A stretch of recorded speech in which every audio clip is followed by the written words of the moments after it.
Oi, queridos! O nosso texto hoje tem o seguinte título: O que é o ego?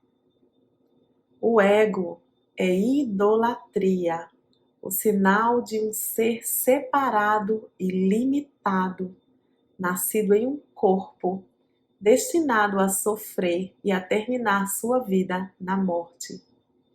É a vontade que vê a vontade de Deus como inimiga e toma uma forma na qual ela é negada. Então, o ego é uma vontade de criar a parte de Deus. Por isso que ele diz que é idolatria, porque você está amando algo que não foi feito pelo Criador.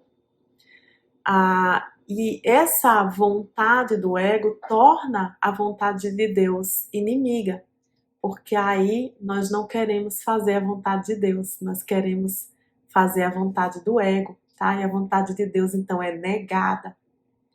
O ego é a prova de que a força é fraca e o amor amedrontador, de que a vida é realmente morte e de que só aquilo que se opõe a Deus é verdadeiro. E a verdade é essa, né, gente? Que quando a gente começa a conhecer as coisas de Deus, elas são totalmente o contrário daquilo que a gente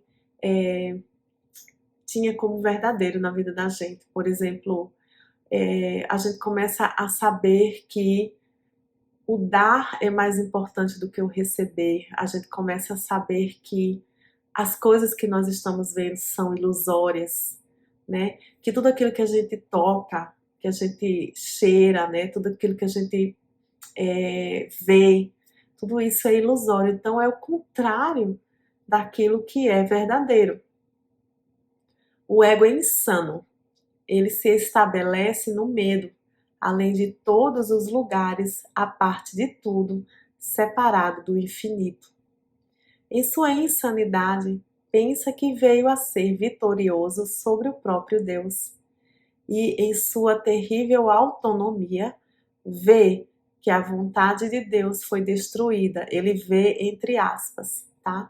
O ego se fortalece, se agrada, se alegra em fazer e ver a destruição daquilo que foi criado para ser eterno, tá? Então, nós fomos criados para ser eternos e nós morremos, tá? Esse corpo aqui, né? Esse corpo ilusório nosso, ele morre.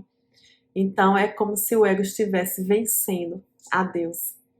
Ele sonha com o castigo e treme com as figuras de seus sonhos.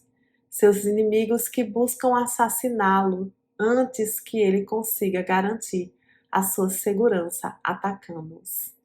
Então a gente, o ego, ele é uma forma de ataque, né? A gente tá sempre com medo, a gente tá sempre encontrando inimigos, e o ego se vê ameaçado toda vez que a gente também se depara com a verdade, porque aí ele pensa que vai morrer.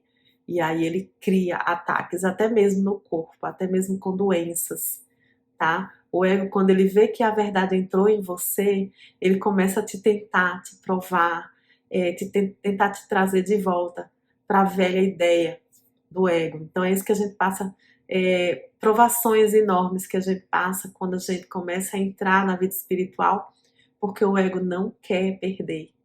Ele quer se afirmar, ele não quer morrer, né? O Filho de Deus não tem ego. O que pode ele saber da loucura e da morte de Deus se habita nele? O que pode conhecer do pesar e do sofrimento se vive na alegria eterna?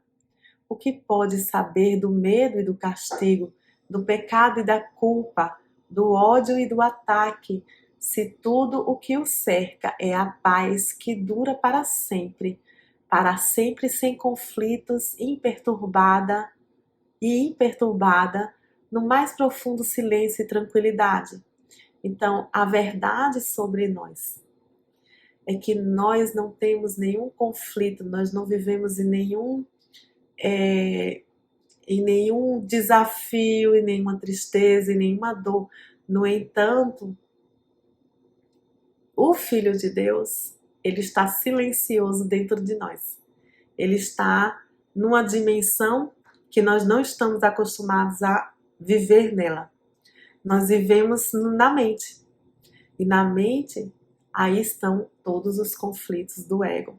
Tá? À medida que a gente vai largando esses conceitos do ego, essas ideias do ego, a ideia de separação, de ataque, de fragilidade, de vitimização.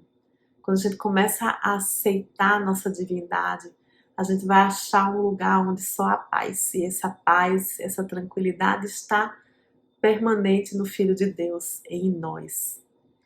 Conhecer a realidade é não ver o ego e seus pensamentos, seus trabalhos, seus atos, suas leis e suas crenças, seus sonhos, suas esperanças, seus planos para a própria salvação e quanto custa acreditar nele.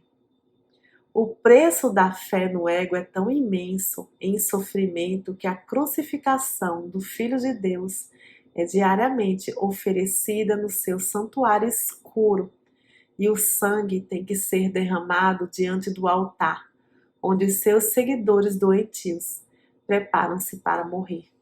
Assim, a grande maioria do mundo vive, né, em busca de acender cada vez mais esse ego, em busca de alimentar esse ego com pensamentos de separação, de ódio, de lutas. O ego, ele quer vencer, ele quer ganhar, ele não quer ser humilde, ele não quer ser uno, ele quer separação. E aí o que acontece? Há muito sofrimento, há uma tentativa constante de crucificar o Filho de Deus. Em que sentido isso? Crucificar o Filho de Deus no sentido de deixar morrer a verdade em nós. Deixar morrer o Filho de Deus que está vivo dentro de nós, mas que como nós não o percebemos, não conhecemos, ele acaba sendo como algo que está morto, porque nós não temos relacionamento com ele.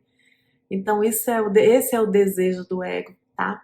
Mas é um desejo que chega ao fim, com certeza, não só nesse caminho, em muitos outros, né? Onde o ego ele é percebido e ele perde o seu poder completamente, tá? Então ele continua, e no entanto um só lírio de perdão transforma a escuridão em luz, o altar, as ilusões, no santuário da própria vida.